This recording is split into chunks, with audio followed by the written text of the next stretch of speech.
Hey, what's up, guys? I'm Mike, and this is 8 scary cult movies to watch on Tubi tonight for free. With ads, but for free.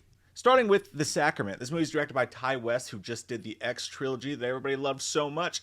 And it's a found footage movie that's based on the Jonestown murders. Jonestown, Jim Jones, Kool-Aid, you know, that whole thing killed a lot of people. Now, it's a fictional tale about some reporters who are doing a story on this guy who looks like John Goodman, but is really, really creepy. He's the Jim Jones in this scenario, but we see it, we live in it, and watch it take place in this found footage element, and it's just really creepy to be in that scene. Even though you know pretty much what's going to happen, it's a gnarly time on the biscuits. Next up, we have a movie called The Invitation. Do not get this confused with the 2022 film Invitation, which, from what I understand, sucks buttholes.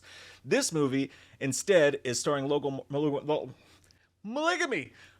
Marshall Green. He is the guy who was the jerk off in Prometheus, but he was awesome in Robo Dick.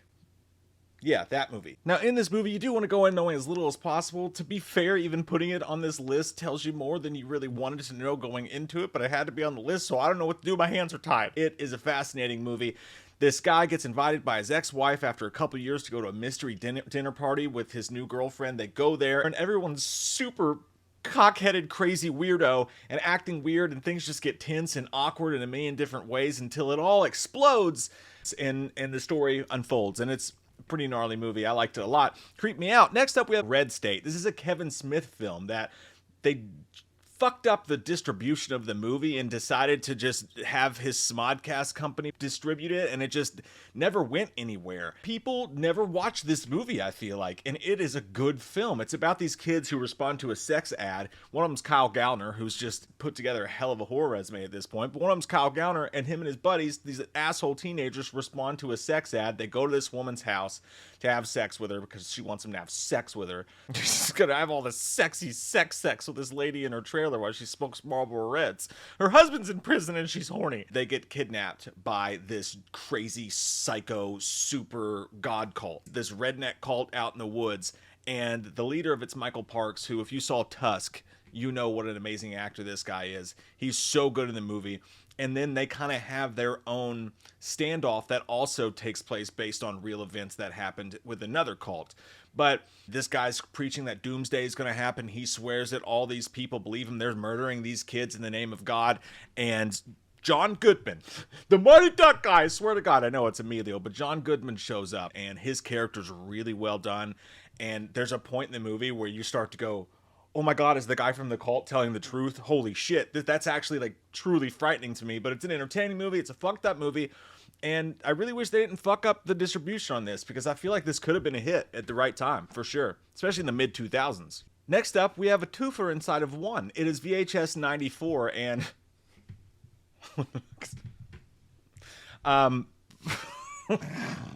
stupid. VHS 94. This is a movie that, it's a franchise that's kind of underrated, man. Every time they put out one of these movies, almost on a yearly basis now, they're surprisingly have got some really good anthology stories in there for sure. And this one's no different. It's based mostly in the 90s. I think obviously it's in the 90s, but there's two stories that relate in and around a cult situation. There's one involving a giant rat in a sewer that has its own cult, the cult of Ratma, and that's fucking haunting. And then there's another one in there as well. So the two stories that involve cults are actually, they're called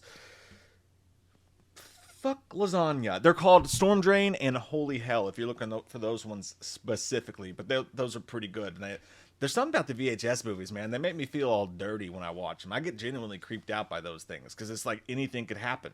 Like that movie where Nicolas Cage gives a lady a lottery ticket. Fuck, that's it can happen to you. Shit. Next up, we have a movie. I love this movie. It is so underrated, and I feel like nobody watched it. I had to scroll to like the bottom of Tubi to find it, which is just a damn shame. It's a movie called Son, and it stars friend of the channel and awesome human being Andy Matichak, who you might know from the Halloween trilogy. That wasn't her fault, okay? That was David Gordon Green's fault. She was good in those movies. Anyway, Annie Matichak's in this movie, and she was raised in a cult, and she now has a son, and all of a sudden, these random scary-ass people show up in her house, and her son starts going absolutely batshit crazy like he's possessed, and then she has to go on the run to protect him from this ex-cult, while he is also this flesh-eating fuckface who's doing all sorts of stuff, and she has to do all sorts of stuff to protect them. And it's just a really good, entertaining, creepy ass movie, and she's awesome in it. So go watch Son. Do it! Do it or I'll break it off! My phone just recorded that entire thing as a text. I should send it and just creep someone the fuck out. Sorry. Next up, we have a movie called The Void. Now, this one's leaving soon, so you want to find it fast. This movie it's like Hellraiser, psychological horror, real fucked up Mandy type of horror. And I won't say much about it, but these guys end up trapped inside of a hospital by these creepy fucks in these white robes with triangles on their faces, are doing the strangers thing to them, asking if Tamara's home, and all sorts of just wacky, crazy Hellraiser mindfuck. This is one of those, you know, you potheads out there. The Void was pretty... I watched it a long time ago. To be honest with you, I don't remember that much about it, but I remember being really impressed with the visuals, genuinely creeped out, and it's a thinker. It's a movie that'll leave you thinking about what exactly it all means, Basil, afterwards. So I recommend The Void for people who like that kind of shit, because it's naughty. Next up, we have a movie that's more recent. This one's pushing it just the touch, just the tip. Ouch, ouch, you're on my hair, and that is Speak No Evil. Look, it's not totally a cult movie, I know. 8 cult movies on one streaming service was a little hard to find. Yes, this list was supposed to have 10. No, I couldn't find 2 other scary cult movies. But yeah, that's a prerequisite. They have to actually be scary, be a cult movie, and be on Tubi. So give me a break here, all right? This has got cult stuff in it. Finger cults.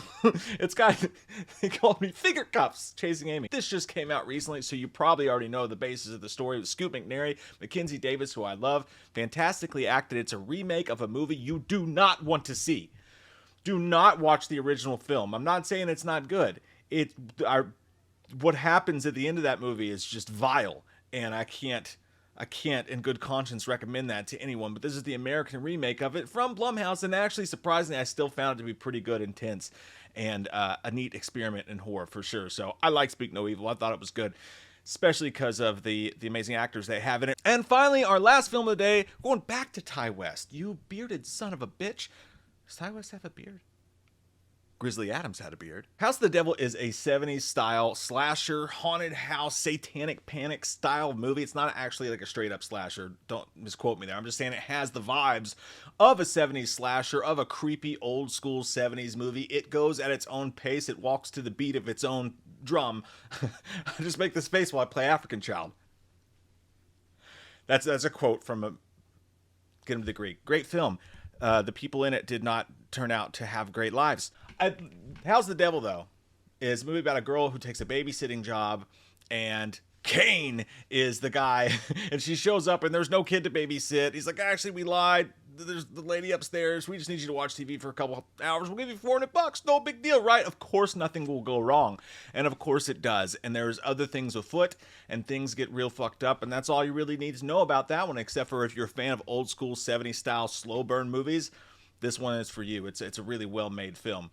It's not going to be for fans of, like, you know, just like the Conjuring type stuff who just, you know, then that's fine. But it's a different style of film for sure. It's a little slow burn. I don't like The Innkeepers. A lot of people like Ty West, The Innkeepers. I thought that movie was boring as shit, but I did like House of the Devil. So do with that what you will. Do with these videos what you will. I've got one for Amazon Prime. I've got one now there's one for Netflix. We got another one for Tubi. There's so many movies on Tubi. It is definitely the best movie streaming service in my opinion. I'm working on one right now for HBO Max, the 10 scariest films on HBO Max, but I still got a couple to watch just to make sure there's not another hidden gem in there rummaging around in the internet. So if you like this video, if you enjoy this, and I hope you did, please click like and subscribe and click the bell so that you're notified next time we do one, because we have filthy fucking mouths here on this show, so sometimes YouTube doesn't like to show you our shit. So you will have to click the bell to get the notifications, or else you'll forget about us. And if you forget about us, I'll feel sad. And I feel sad, I'll go on a fucking murdering spree of donuts. Yeah, hope you're all happy now. My milkshake brings all the boys to the yard.